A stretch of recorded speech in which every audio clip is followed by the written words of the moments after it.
She won most talkative in high school, and she has been running her mouth ever since. Welcome to the Lisa Fisher Said podcast with your host, Lisa Fisher. Okay, watch how this goes. I've got a new best friend because she loves intermittent fasting. She eats weird like I do. And now we're all going to talk to her. Jodi, tell me how you got involved, though, in essential oils. So what was the genesis of that? You know, necessity is the mother of invention. I got into nutrition because my husband at the time was bipolar, and so they put them on lithium, yes. And the kidneys sometimes complain. Yes. And so that was going on. And then my younger child was not as easy as my older child. He had very little impulse control. He couldn't, we would point to our nose and say, look at my nose. He couldn't look at my nose. And one day we were at a birthday party and a good friend observed that his personality changed after he ate something. Mm-hmm. He was being really well behaved and then he kind of got spazzy. And so she suggested I take him to a nutritionist because her brother was on Ritalin his whole life. And it turned out he was just allergic to weird foods. So I was motivated by both my ex-husband and my child to find a nutritional therapist. And when we did, it changed both of their lives. My husband got healthier and my son could all of a sudden look at my nose and stay calm. And I was so blown away because I just thought it was my parenting. And I had read every parenting book, taken every parenting class, and it turned out just removing inflammatory foods from his diet made a big difference. And so I went back and got a degree in nutritional therapy and was trying to help other moms, with challenging children.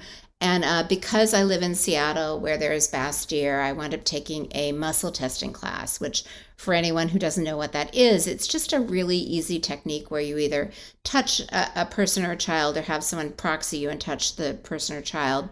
And you can kind of ask yes/no questions to gather more information about what's out of balance. And that's fantastically helpful when kids are busy and zoomy. And so I was doing that. And then my husband, bipolar, you're either up or you're down. And he kind of went really far down to the point where I was worried that he was going to die on my watch. And so we moved him into a residential treatment facility. And once I knew he was safe and it wasn't my job to keep him safe, it was like, a 10-year weight was lifted, but all of a sudden I ran out of gas and I was exhausted. I could not get out of bed. My kids were 5 and 7, and I was a single mom and I had a full-time job. So I would wake up with them, make them breakfast, pack their lunch, take them to school, come home, crawl back in bed and set the alarm for pickup. And I kept trying, I knew my adrenals were exhausted, and nothing I was doing really seemed to help. And fortunately, I had a good friend. I just helped her with a big fundraiser before this kind of went down the downward spiral. And as a thank you gift, she gave me a big box of single essential oils.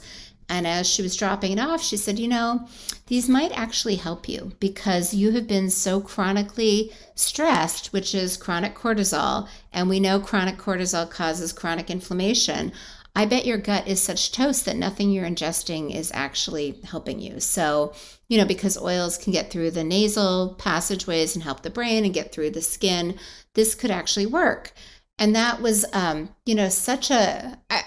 was kind of feeling so unhopeful. And that was kind of this wave of hope, like, oh gosh, maybe there's something I hadn't thought of, that I muscle tested it and just made my own blend. Normally I'm able to narrow something down to like one remedy. And I kept getting the same 5, which confused me until it occurred to me, oh, wait a minute, they're liquid. I can combine them, and being new to oils, I went in my kitchen, grabbed a shot glass and just kind of tested, 5 drops of this, 3 of this, put it on my low back where I knew my adrenals are located and felt like myself for the first time in weeks. So I was like, oh, I could go run. I could go clean the house. I can go to the supermarket. And I just kind of kept experimenting and making things up.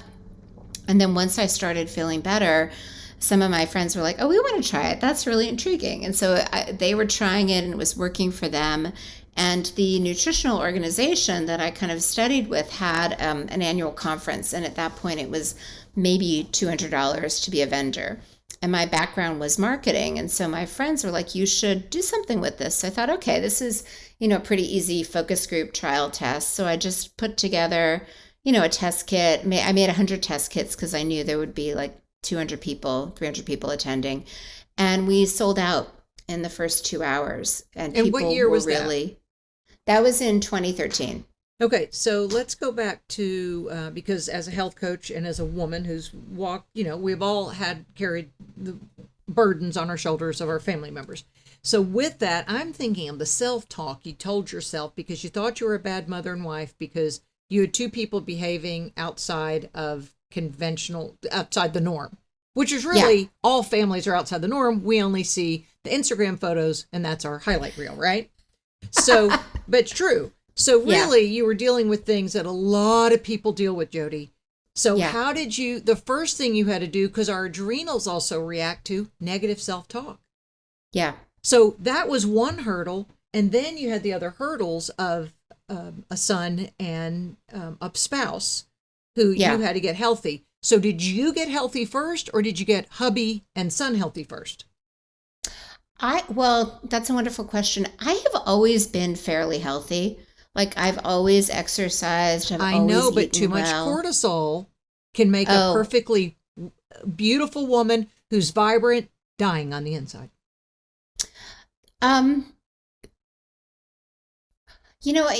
What's fascinating about that is that, that idea, like I'll sleep when I'm dead. Like I was such an overachiever, go-getter, go.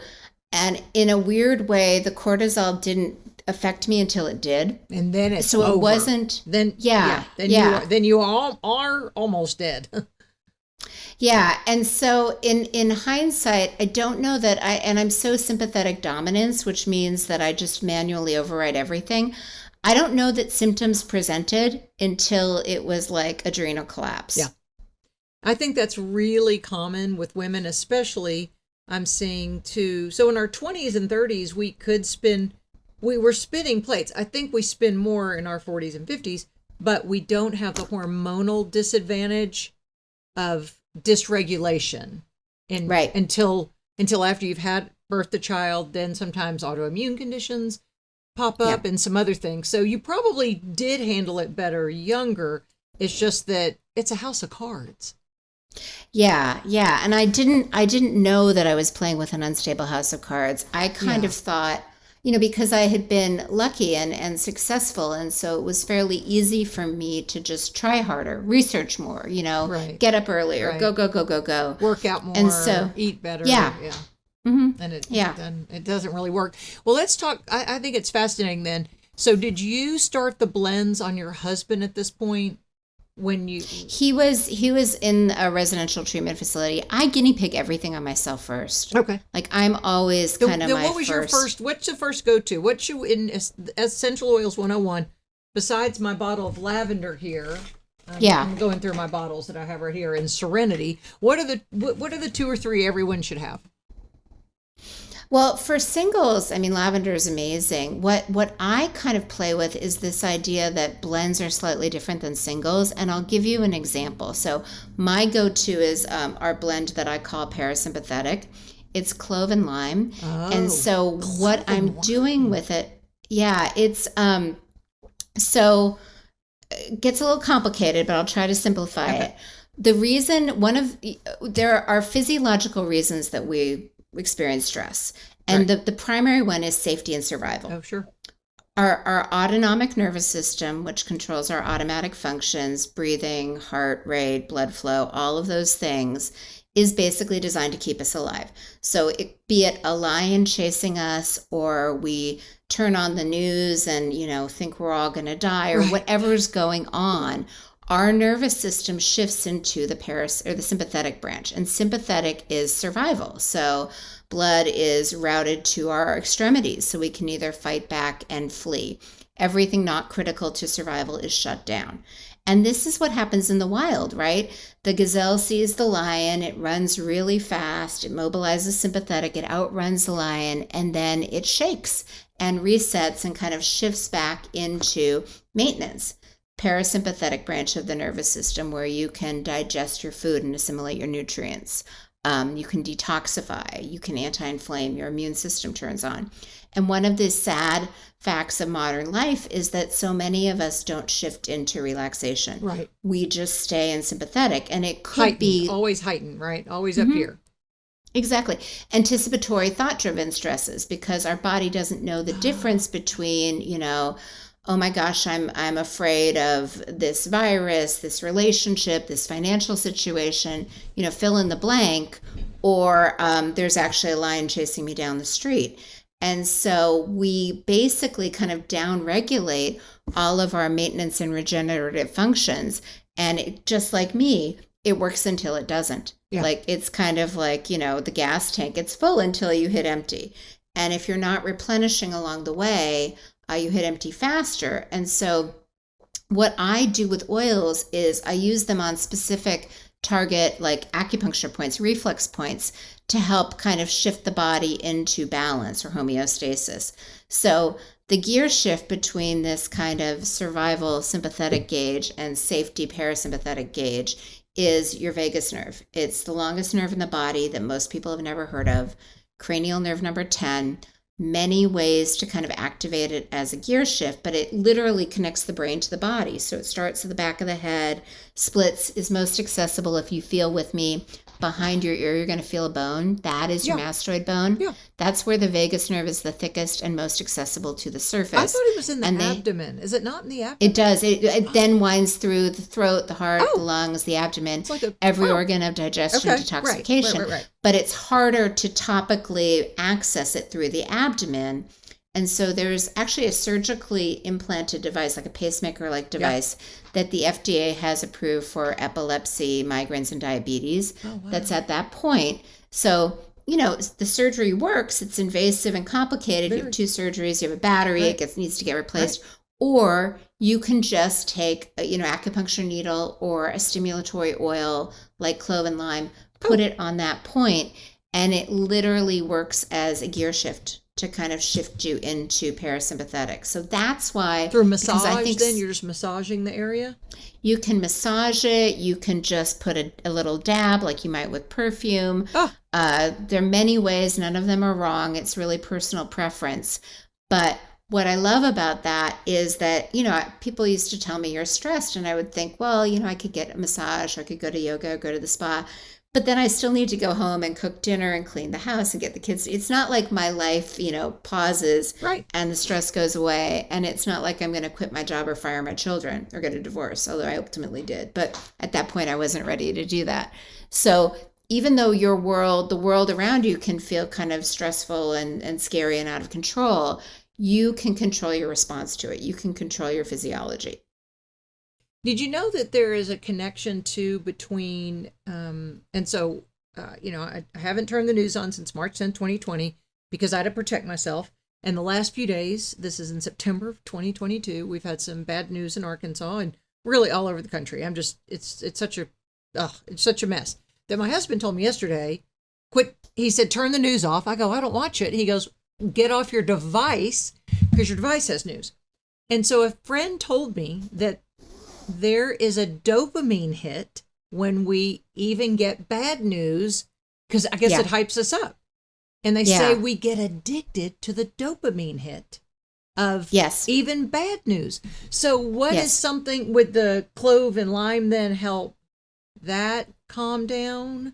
Yeah. The constant barrage of this candidate, this political part. I mean, it's everybody. I mean, everybody's an enemy of everybody else now. And I know. And the news feeds on that. Yep. And it's very divide and conquer. And social media sees who you follow and what you like, and they will either poke the bear and show you the other side to make you mad, or show you your side and make you think, well, they're all idiots because everybody thinks like I do. Yeah.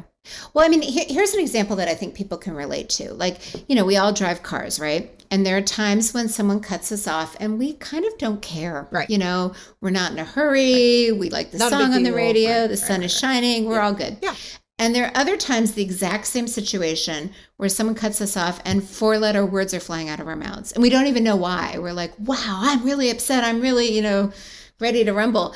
And the only difference is you. and your physiology in that moment. You know, for anyone who has blood sugar issues and gets hangry, you know, you go to the restaurant, you're starving, you could eat your arm, and then suddenly the appetizer comes and you feel better. So I think that the goal is just to, when you're feeling better, when you're not upset that someone cuts you off, when you have that appetizer and you kind of feel like yourself again, that's what we're going for, is kind of that state of regulation where your nervous system is fine. And so you're more resilient.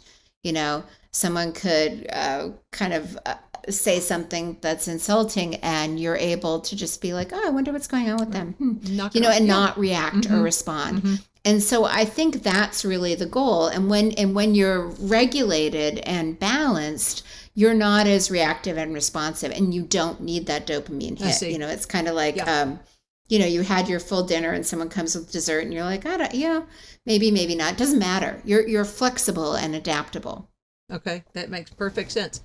Now, for the husband who was in the facility, he obviously had to have long-term treatment because bipolar disorder is a very serious disease, and it is treatable. So you all divorced, which is more stress for you. Yeah. But then, so we'll move on. And then your son, how did you start dealing with your son? What were the triggers for him that he couldn't even look at your nose? For him, it was corn, soy, and dairy. So we changed his diet. And then I did a lot of, there's that whole theory of thought that if you walk too quickly, like he was running at 10 months, your kind of primary reflexes don't integrate. So I did a lot of kind of natural, crawling, balancing. I basically did everything I could think of. And he was great for a while. I don't know if you know. So my husband got out of his depression seemed to be under control. We divorced, and then he was driving my son and a couple of his friends to go whitewater rafting. There was a car accident where my son and two of his friends were killed. So my husband is now in prison. Yes. Okay, yes. Give me a moment. No, I didn't know your story. Yeah. So my daughter's fine. She's now in college, but my son How old is not. would your son have been now? He was killed when he was 12. He would have been 16 now. Wow, and you're upright talking about it. Okay, that's the ultimate stress test. Doing the thing we all say we never want to do, bury a child, but also have an ex-spouse that is culpable, is responsible for that. Jodi, how did you get through that? One day at a time, one moment at a time. Yeah. And what's really interesting, there's this Viktor Frankl quote, the Holocaust survivor Viktor Frankl in Man's Search for Meaning talks about between the stimulus and the response, there is that space. And in that space lies our power to choose our response. And in our response lies our freedom. And so every moment, it was so much more intense than I'm even sharing. There were other families involved. There were multiple lawsuits. It was in the local paper 3 times. It was a lot. And at the same time, my daughter, it was the week before she started high school. And I'm like, so it's you know this what? time of year. It was August, September. August 27th, yeah. And so I think, honestly, I'll tell you what the short answer is. When something comes along that could take you down, you have to decide, is this going to kill me? Is this the hill I'm dying on? And if it does, you lie down and die and God bless you. If you decide, no, this is not what is going to kill me, then you have to literally figure out how to chip away at the iceberg. Okay, I'm not dying. I see where the goal is. I'm not quite sure how to get there. But today, just for today, I'm going to, clean the house, walk the dog, whatever it is, put my sneakers on and take a step outside. And so, but in order to have the cognition to take those, baby steps, bigger steps, you have to not be paralyzed and you have to not be overwhelmed. I know, so but the science how do you do that? That is what I was trying to, it's stimulating the vagus nerve. Wow. It's stimulating the vagus nerve to activate parasympathetic.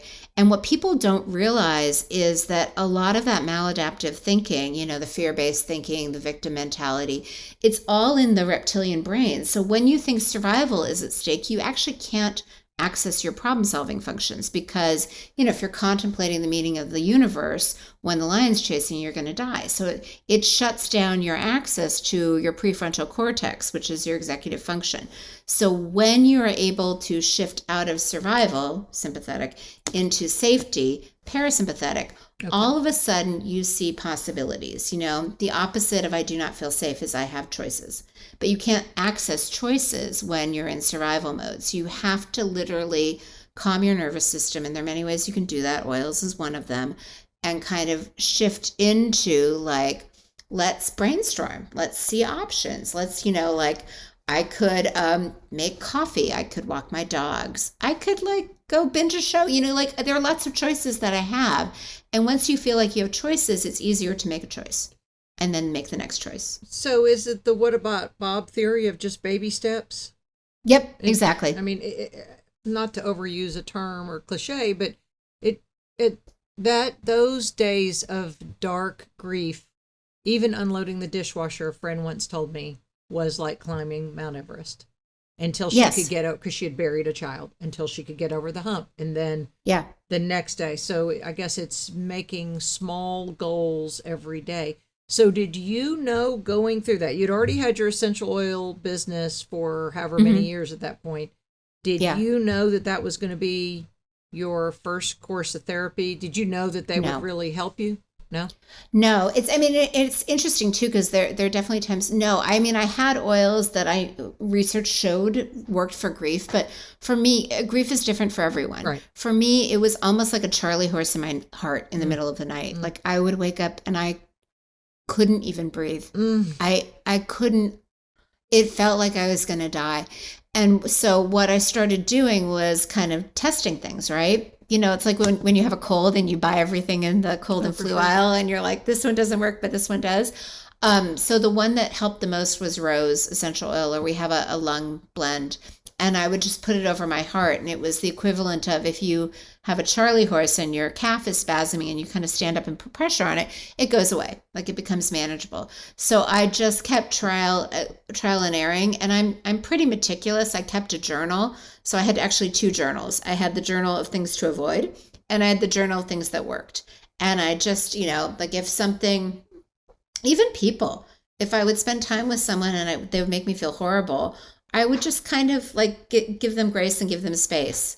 But that's so good to put them on the do not fly zone, for your heart, to keep them away. We have to protect ourselves. Yeah. And we feel selfish saying that, but come on. And so during, especially your grief is, and again, grief is unique for everybody, I understand, but yours was complicated. Oh, it was super complicated, to levels that I'm still integrating years later. An ex-husband alone, when divorced parents have to bury a child, I can't imagine the difficulty in that. But yours had a criminal angle to it, and you had to deal. I mean, did you go to the trial? I did wind up going to the trial because we have a child together. That's what I'm saying. And my child loves her father kind of wanted the best for him. And so I made a statement. I've never actually, it's interesting.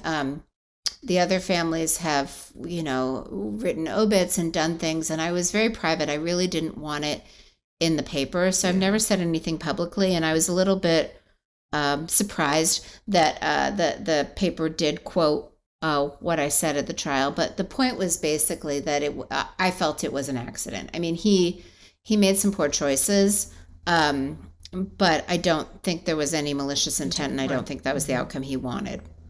Well, I was assuming it was a criminal trial, because if he had prison time, because in a civil trial you would just have a penalty. Well, there was a wrongful death lawsuit. There was a civil trial, and then he was charged with vehicular homicide because the biggest issue was the boys weren't wearing seatbelts at the time of death. I think what happened is one of the children was quite late, and they had to be there at a certain time. And the plan originally was to leave at 10, get there at noon, have lunch, and then whitewater raft at 1. And this child didn't wind up leaving until 11. So I suspect what happened is they stopped along the way and got snacks. And that my ex was obsessed with time because some of the choices that he made, I think, had to do with trying to save time. And the boys got back in the car, and he Sure. either didn't Just check or careless, didn't right? notice. It just happens. Yeah. When they were 12-year-old boys, it just happens, and they were probably like, "I'm fine." Were there other fatalities then? The other boy. Yeah. So that was. I guess that's who would make the claim of the, or the. Yeah. Yeah. There were three other family. Well, there were three boys in the car. Okay. One of them survived, but the whole community was involved. Yes, I understand. Because these boys were popular. I understand. I'm sorry for your grief. That's a tremendous loss that not a lot of people can say they've experienced, but right. It's not a competition. I wouldn't wish that on anyone. I love that you even laughed when I said it, because I didn't, yeah. You have to do it to cope, but you're impressive in the way that you are able to recount the story. And again, I just knew you as the essential oils lady. I mean, I didn't know you had that. So. Well, and I mean, what's fascinating to me at this moment in time on our planet is that it feels like, a lot of people are struggling with a variety of things. Yes. And I kind of feel like, I do crash test dummy myself. And so I know what helped me. And then it's been intriguing to observe, it doesn't need to be a situation as bleak as mine. Like, what I kind of stumbled into seems to help a lot of people. And so that's what I really feel called to share is you have options, you have solutions, right. You don't just need to feel disempowered. Then how did you help your daughter grieve just, as a mom and an ex-wife and all the things? I mean, the main thing, the thing that I'm the most grateful for, we did EMDR early to integrate the trauma because, and I will say, I think that is incredibly important because she has some close friends who kind of were on this journey with her who didn't. And so if you're constantly, recounting how you found out and it's almost like being re-traumatized. Yes. And it's the dopamine hit too. I mean, there's something in that in telling your story. And so EMDR is just a type of therapy that I know not a lot of therapists. It's an eye tracking therapy. It's the idea if you ask someone to make up a story, they kind of look up and to the right. If you ask them to recall an old memory, they look up and to the left. And so it's the idea that your brain kind of has a filing system. And the reason that your eyes move back and forth when you're sleeping is you're filing away the information from the day. And so sometimes traumatic events don't get properly filed. And so it's almost like that loose nail on the floor that you constantly are tripping over. And so by having you kind of think of something while it's either, it could be a finger, a stick, it could be like a computer program, your eyes go back and forth. And so it helps you to properly file and integrate that trauma so that it's not constantly causing re-triggering. So that was honestly the best thing. And doing that early is super important. My daughter was not, there are very few things that I basically said, I am the parent, I'm overriding you and we're doing this. And that was one of them. Good. And then the other things that we did, it's interesting. She finally let me read her college essay and it talks about it. I think because we're both overachievers, it's very easy. We did a lot of, keeping ourselves so busy that we didn't need to feel and so distracted, which, obviously is not ideal, but it was helpful at the time because I do feel like you need to kind of titrate any kind of pain. You can't just drink from the fire hose. You have to find a way to distract and turn it off. And so I'm okay with that. And then over time, we kept just trial and erroring, the biggest thing was we took a lot of walks outside. That really seemed to help. We allowed ourselves to feel our feelings when they came in. We both have exceptional friend groups who were really supportive. And we also allowed ourselves to feel happy. And that was an interesting experience with certain people in my life. Whenever I would feel happy, they would almost want to shame me. Oh, you're supposed to be upset all the time. How dare you feel happy? And I'm like, we're not a fit. I can't live the rest of my life and never be happy You're again. Right. Good luck and thank you. Yes, you're not a fit.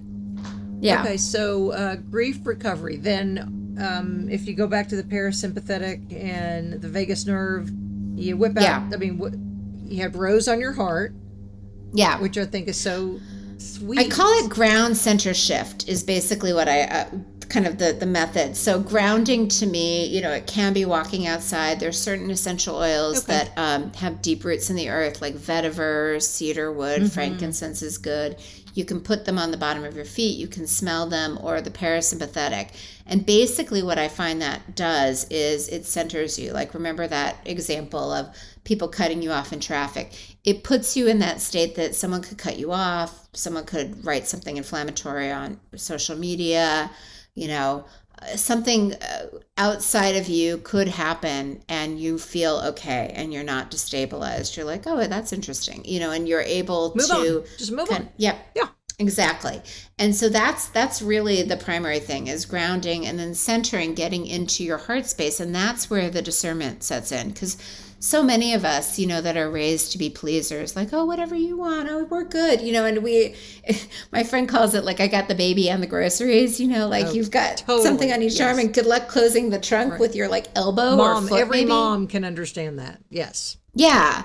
Yeah. And so it allows you to say, you know what, maybe I don't need to carry everything at once. Maybe I can ask for help. Maybe I can receive help. Maybe I can take things one at a time. Maybe I can give myself a little, mini break and I don't know, watch a stupid reality show or something, because it just is mindless and kind of like cotton candy.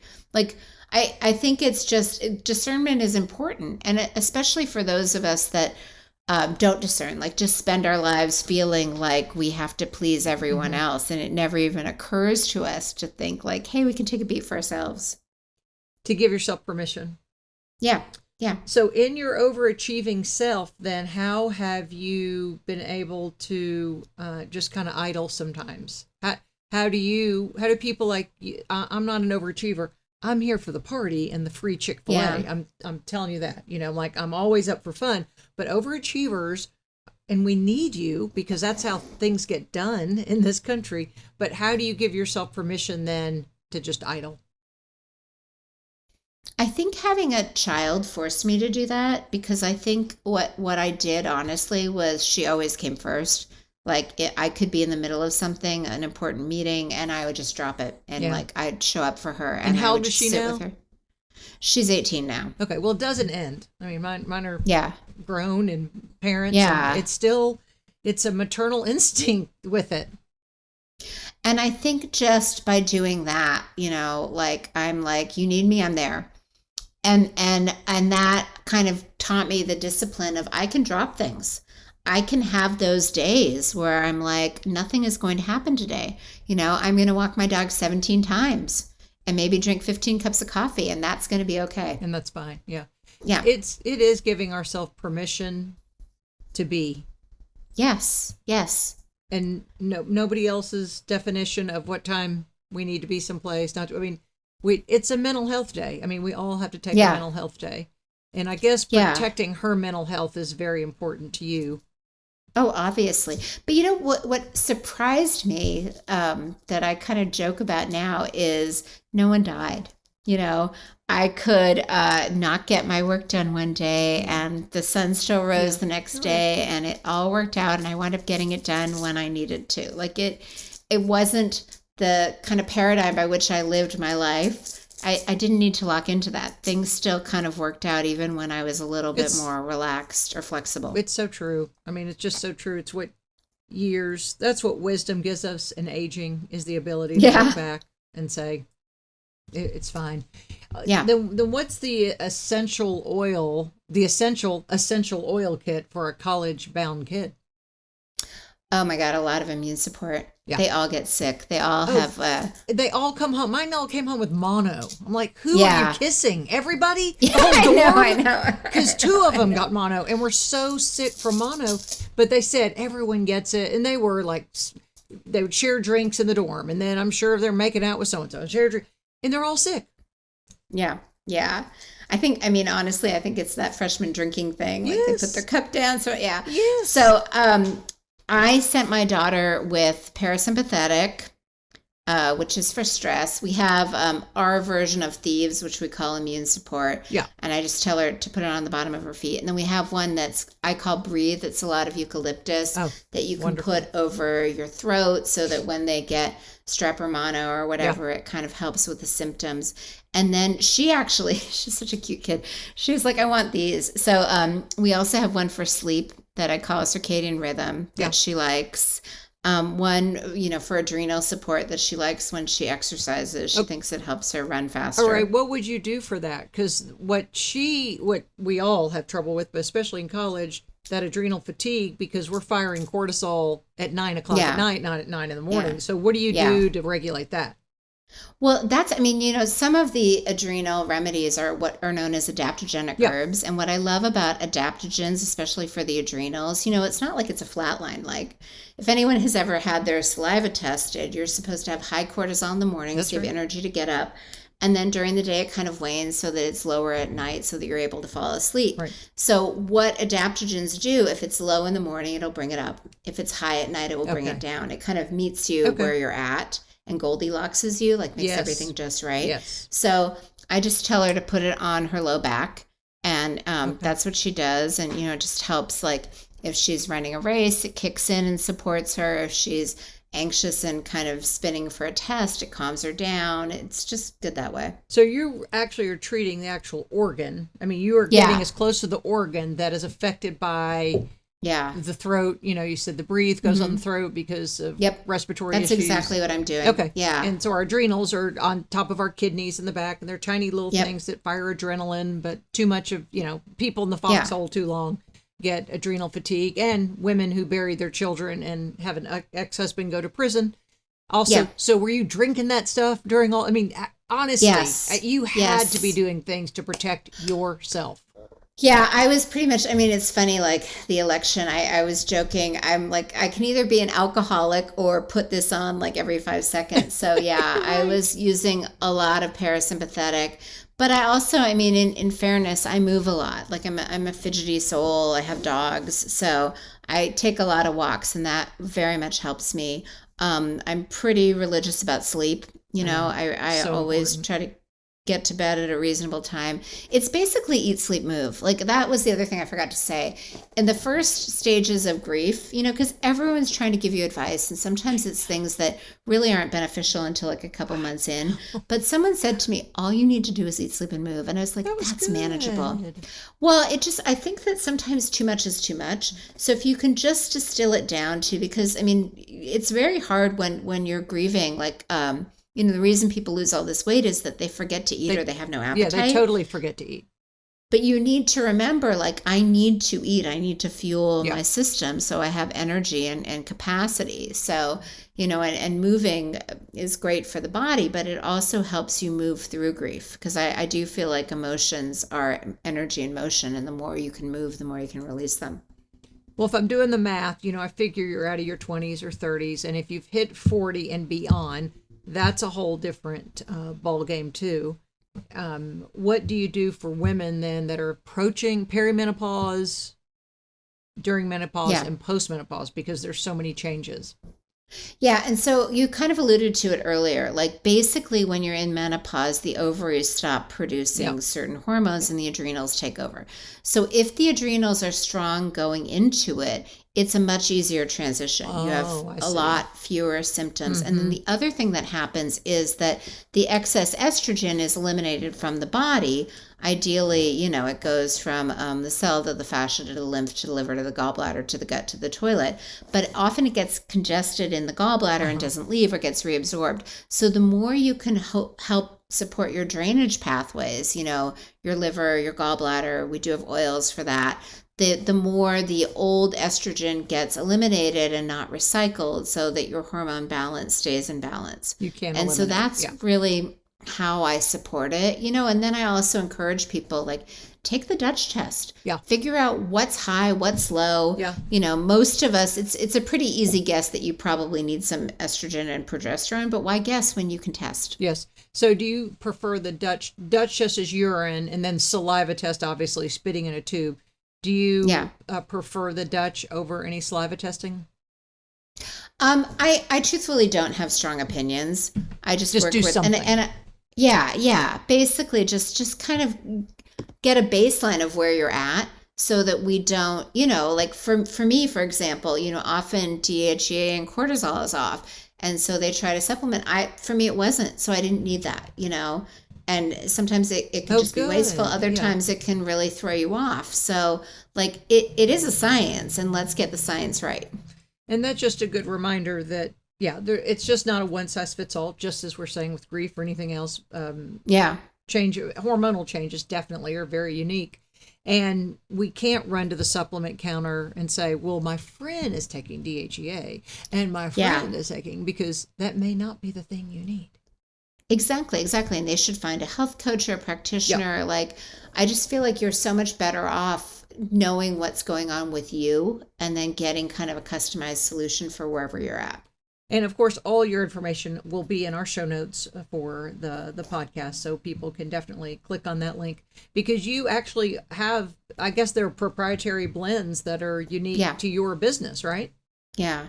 And that's what I really do differently. I mean, people are funny. The essential oil world is a little bit competitive and fear-based marketing, and I kind of feel like everyone's good, and if you love a company you're using, like, keep them. That's wonderful. Just do something. But I don't go to one supermarket. I go to 5. Right. I don't have one friend. That's good. I have lots of friends. That's good. Some of them's like, I have friends that I call when I want to cry, and I have other friends that are great when I want to go to a party, and sometimes they're different people. So what I do differently, I feel like there's a lot of, especially for people who, have any autoimmune condition or chronic ailment, where they feel like they're very worried about doing it right. Like they've spent a lot of time, money, and energy, and they don't want to mess it up. They don't want to blend it wrong. So it's kind of done for you. Here's the exact blend. Here's exactly how to use it. So that it's one less thing to worry about. And then also, if we're honest, some oils, like helichrysum, are super expensive. And there are some recipes where you buy the whole bottle and you only need a couple drops. And so that doesn't feel cost effective to me. So I try to have it pre-done for you, so you can just buy the done solution as opposed to doing it yourself. And if you want to do it yourself, I do have a book, Essential Oils to Boost the Brain and Heal the Body, and all of the recipes are in there, so you can do it yourself. I'm just trying to meet people where they're at to make it easier for them to use oils in a way that kind of supports their body and their system and regulation. Well, in boosting the brain, that is one thing a lot of perimenopausal women and people under a lot of stress will have, is just brain fog. What do you recommend for brain fog? Brain fog can have a lot of root causes. One of the things that I've noticed is it has to do with circulation, right? If you think about where the head is on the body, and the neck is really the bottleneck between the head and the body.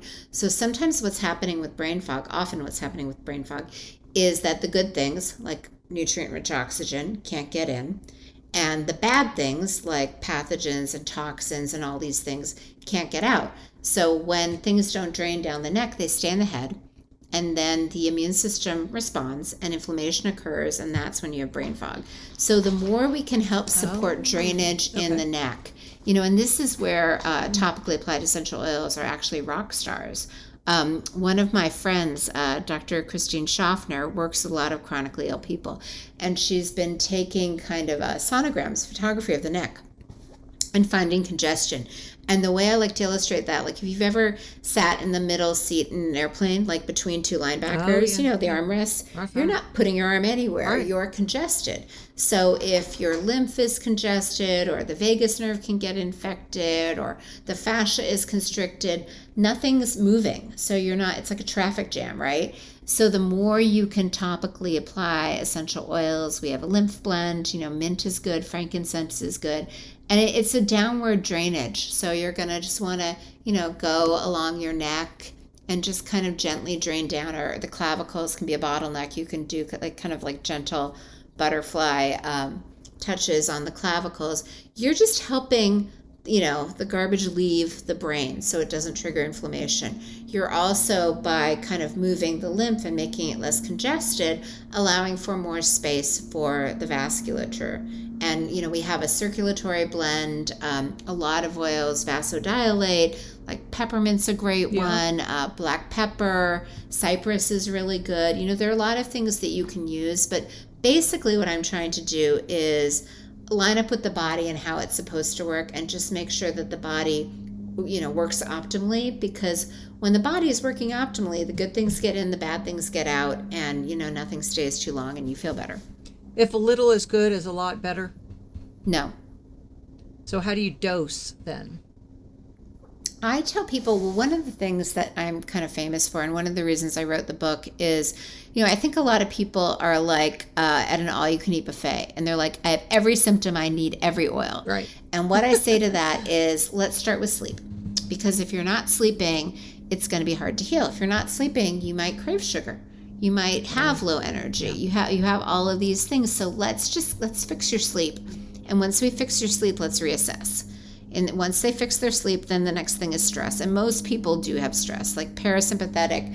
We call it the gateway drug, but it's kind of most people, even if, they're high functioning, we all have those days when, kind of to your point of what's happening in your neighborhood, like suddenly something external is alarming and scary. Yes. And so just regularly balancing our nervous system is great.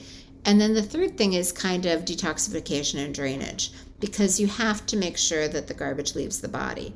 And, one of the two things that get a little constricted are your fascia and your lymph, So most people are pretty good about supporting their liver and their gallbladder. Most people know if they're having regular bowel movements or not, but they don't necessarily know if their lymph is congested. And if it's congested, then it kind of holds on to toxins.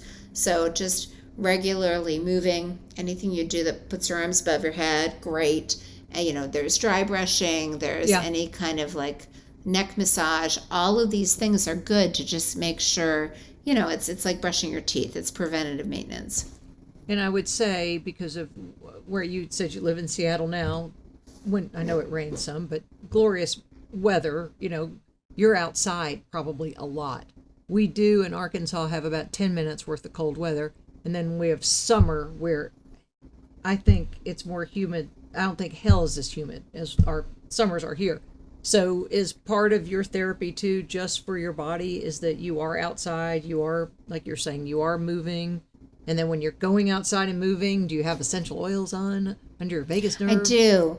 Well, I told you that I kept that kind of like makes me feel better journal, makes me feel worse journal. Yeah. Every time I would notice, and they're very pretty places in Seattle.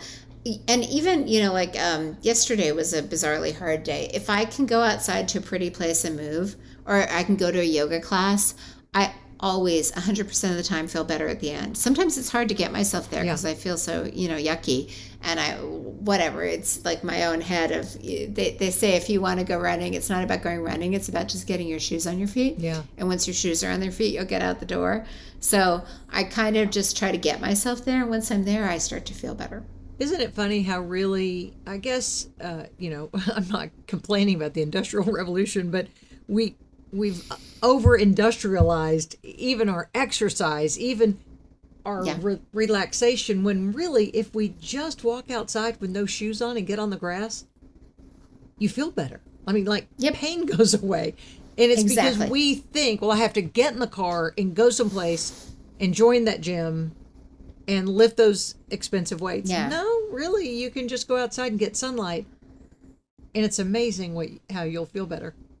Exactly. Jo Malone, the fragrance queen of the UK, she started that line 30 years ago or 40 years ago. I started buying it probably 20 years ago, and she sold it, I think maybe like Estee Lauder or somebody else has it now.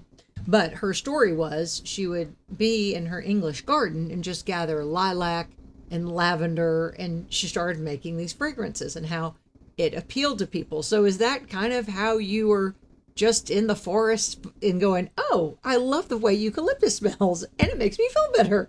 Oh, I love this.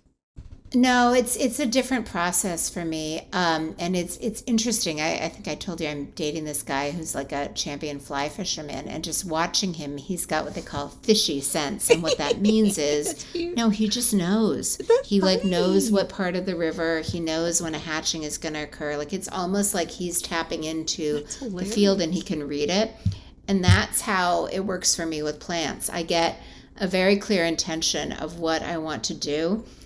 And then it's almost like a download. Like I can see, sometimes it's more vague. Like sometimes it's like it's flowers, and so I have to kind of narrow it down. But it's almost like I know what I want to achieve, and so it's just finding the right. Like for lymph, it was like expansion and also grounding. So that downward movement. Yeah. And I just start trial and erroring and playing with it in my mind. And then I kind of have the recipes somewhat formulated in my mind, and then I do different versions and test it myself, and then I have friends that help me test it. So it's a pretty intensive process. It's not just this smells good. Yeah, because they're medicinal. I mean, and sometimes medicine doesn't smell good.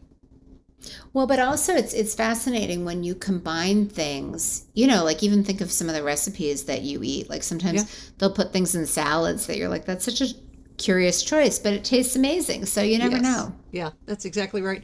Do you keep, so to diffuse or not to diffuse? I mean, you could. I kind of, here's what I really think. I'm all about efficiency, right? And the most efficient way to use an oil is to literally smell it from the bottle. Okay. Because it goes directly into your nose. So you don't need to diffuse and have a whole room full of it. Okay. Again, if you love that and it makes you super happy, like I never take anyone's coffee away, because if you love coffee, I'm not taking that from you. But in terms of efficiency, I find smelling, and then I actually find topical application. I think that most people are so digestively compromised that when you ingest it, it's not necessarily getting into your system. It might be like through the mouth. Like there is a lot of assimilation through the mouth. So that could be where it's happening. I don't think it's happening in the gut. But in terms of topical application, most people consider it kind of like a local versus systemic experience. Like if you put something on your wrist, it helps your wrist, but it doesn't occur to you that it could help your low back.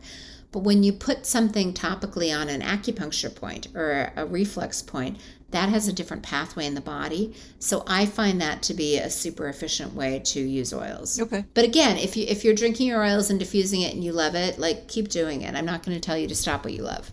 Well, since I've removed all the fragrances, and it's very hard from my laundry and so many other things, I'm just now putting essential oils in a bottle. And maybe I don't know. What do you mix it with to get it to spray well? In a bottle. You can mix it with witch hazel and water. Okay. Like there are a lot of recipes, and it's hard to do it wrong.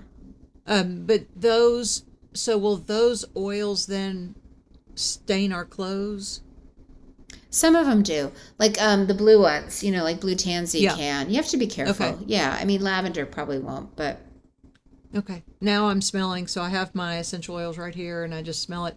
Now I will say this. I'm from Russian Jewish descent. My people are tough. But my skin is tough. My hair is black. But I've got some redheads that one time I put a little essential oil on that redhead and it almost burned a hole in her skin. Are there sometimes you have to have carrier oil? Is there something, should I put olive oil on it to make it easier? Because it doesn't bother me. So basically, one of my favorite application points is the bottom of the feet, because the skin is really thick and there are a ton of reflex points.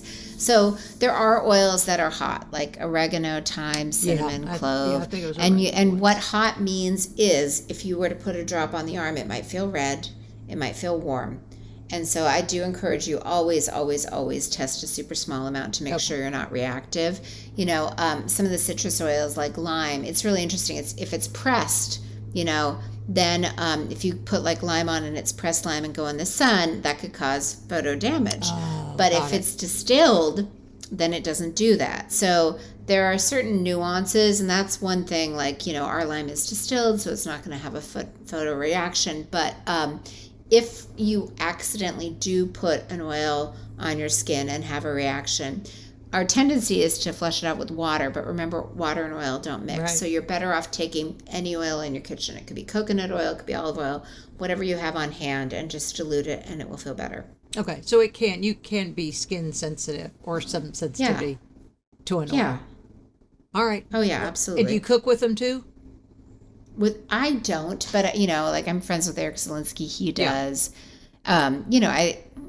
Just because I don't do it myself doesn't mean there's anything wrong with that. I just didn't know. I guess they're all food grade. Yeah, most of them are. I mean, the one thing that I do, Katie Wells Wellness Mama has a nice oil pulling recipe that I like. Yeah. It's, I think, like a half a cup of coconut oil and then 30 drops of peppermint oil, and she puts them in little candy trays. Oh. That I like the peppermint for because it makes it taste like oil pulling is a great way to kind of pull toxins out of the mouth, but a lot of people use like sesame oil, or if it tastes gross, it's hard to kind of keep it in your mouth for a while, but if it tastes like a peppermint patty, it's easier. Okay. How often would you oil pull, or do you? I go through phases. I was doing it. It's funny. I don't have any cavities, but my gums used to be a crime scene. So I used to do it a lot.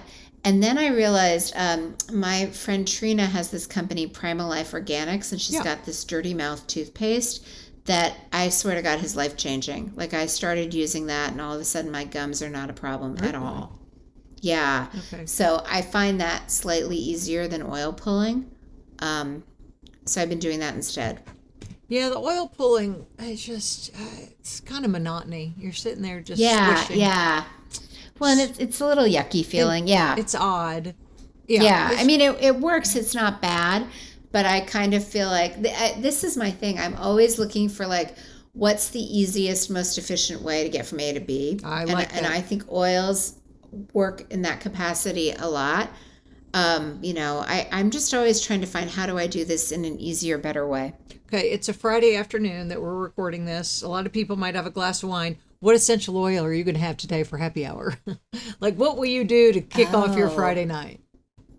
It's really funny. My favorite of our blends is small intestine support, which is good for boundaries, but it's a really nice combination of like citrus and florals, and I think it smells great. Like a lot of my friends wear it as perfumes.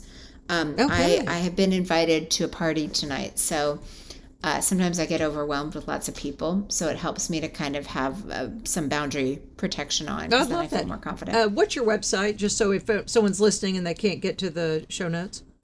It's Vibrant Blue, like the color, oils.com. Yeah. And I just didn't have it written down. Sorry about that. And again, that's in show notes. And I loved everything about it. I mean, all the things. I want to try I am the person that is saying, well, I want that one and that one and that one and that one. Because there's always a time you might need it. And then if someone comes over, you can go, oh, I'll be right back. I'm a witch doctor. I'll be right back. No, that's totally true. But I also, a lot of people that find me have like Lyme or some kind of chronic illness. And I feel like, they've got their supplement graveyard of all the things that they bought and didn't use. And so I just want to be respectful. That's very good. And we like efficiency. And you've shown me some efficiency. God bless you. Good luck to you. And let's oil the nation. Maybe that's not the unique selling point we want to use. God bless you and have a great day. That's what I said. Thank you. Oil the nation.